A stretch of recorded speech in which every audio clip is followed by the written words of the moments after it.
am a big foodie, the vegetarian kind.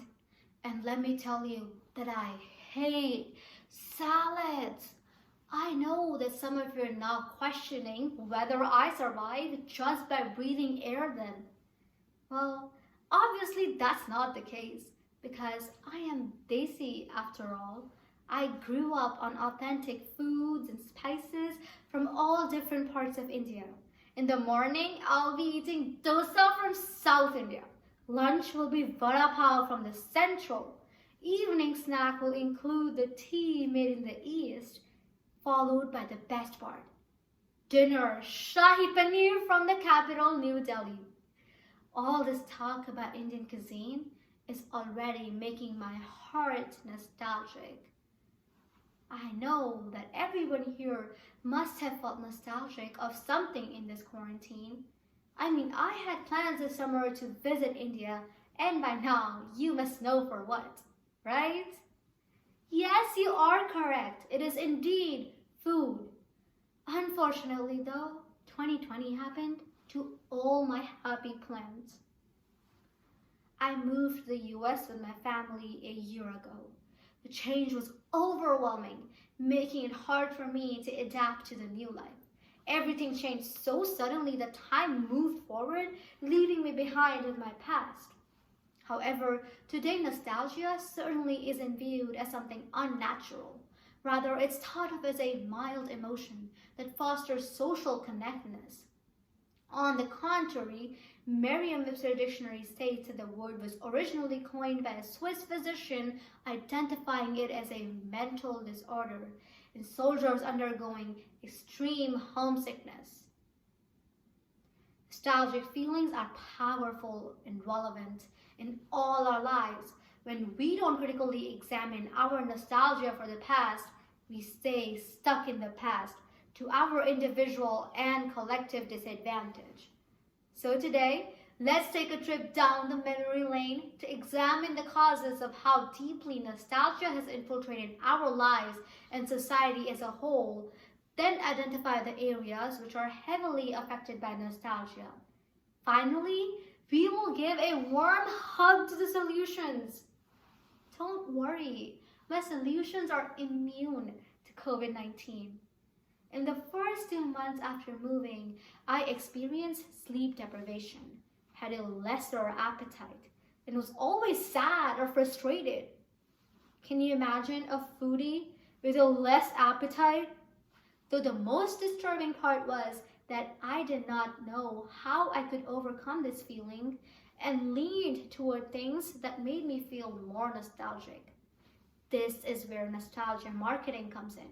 It's a strategy where a company benefits over their already established virtue by feeding off of our nostalgic memories. How else can we explain the crazy demands of reboots of cartoons and TV shows on Disney Plus and Netflix? Facebook and Instagram too has on this the reminders and hashtags like Throwback Thursdays, which are indeed popular. Nostalgic feelings are a central part of our identity and have been influencing us in our personal and social lives. Powerful groups in our society use this appeal as a power weapon to manipulate our decisions on what foods and drinks we buy, what kind of music we listen to, what we upload on the internet, and which political figure we support. In a Pixar movie, Inside Out, a character named Joy always yelled at sadness for turning all the golden memories of happiness to sad and blue. The movie's conclusion was, when Riley remembered both the positive and the negative parts of her memory, she felt complete. When a person experiences nostalgia, they strongly long for a time or place that never existed in the way they remember it now.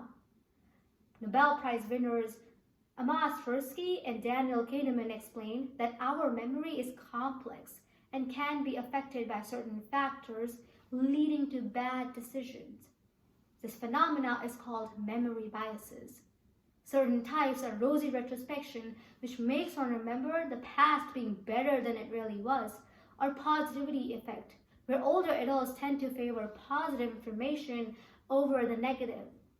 As you can see, your memories may mean a great deal to you, but they're not a signpost to what you do today or tomorrow.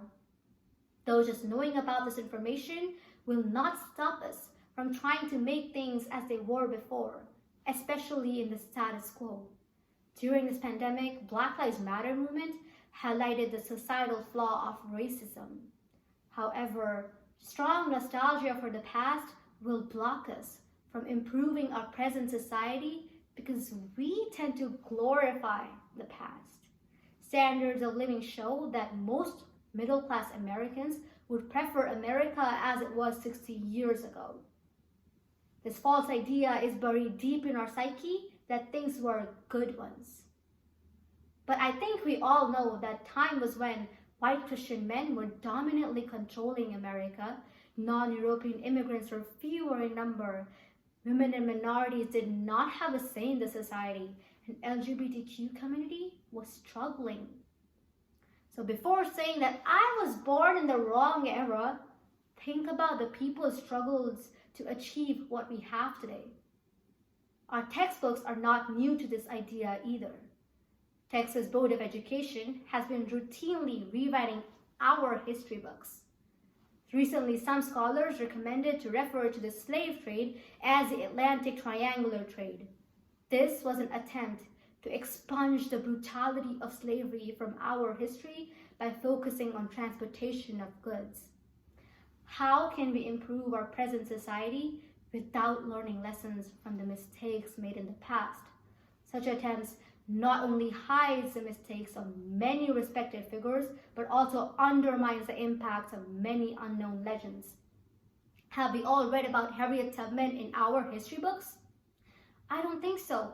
She's a leader who is never mentioned, an African-American woman who helped save over 300 slaves via the Underground Railroad.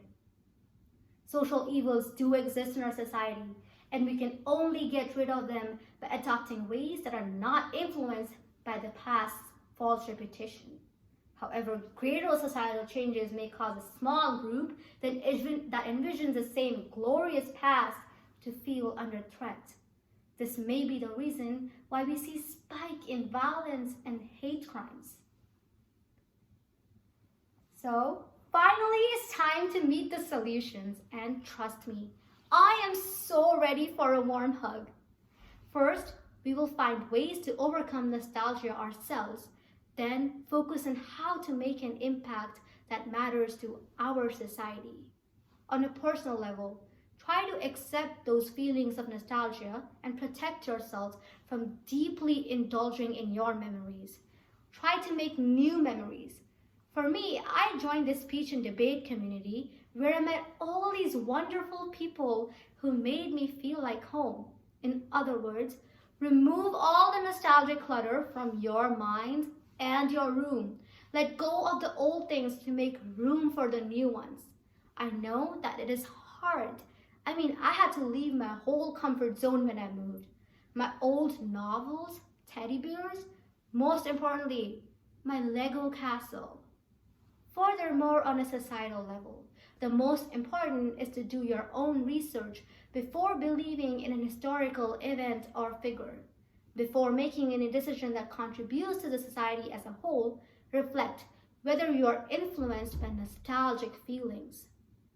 Focus on what we can learn during this pandemic. For example, to not nullify the Black Lives Matter movement by letting it fade away. Instead, practice anti-racism. We can also apply the power of digital collaboration in our daily lives, which we have learned to do so well in this quarantine. Seriously, look at this digital speech round.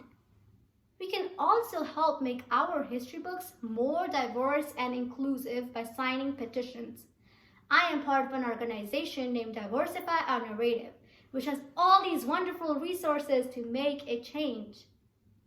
However, do not worry about what I eat these days because I tried Mexican cuisine and the enchiladas were heavenly. At the end, all I want to say is, do not reminisce about the past or idolize it. Learn from it. Thank you.